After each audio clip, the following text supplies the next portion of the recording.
cantar esse cântico, vou olhar um filmezinho da sua vida e entregar para o Senhor aquilo que Ele tem te dado, né? De dom, de talento.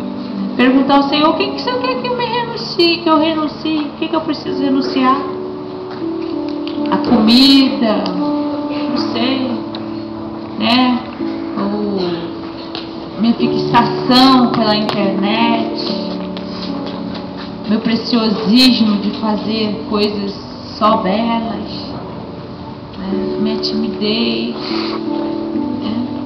Minha determinação excessiva, sem de repente estar ouvindo a sua voz, minha altivez, meu excesso de humildade. O que o Senhor precisa que eu renuncie para que minha arte atinja, vá de encontro a vidas e traga para o seu reino? Senhor, eu preciso produzir vidas para o Senhor, em nome de Jesus. Eu não quero, Senhor, simplesmente bater naquele dia na porta, Senhor, falar: não é aqui, não te conheço. Eu quero ser verdadeiramente seu discípulo, Senhor. O que eu preciso renunciar?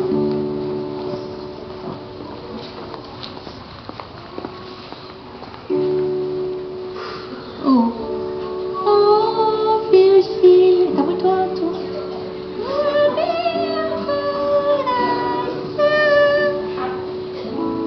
Remédio deve ser. Tem que dar certo.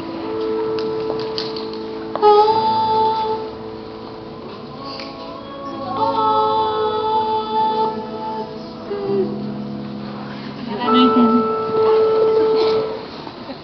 É assim.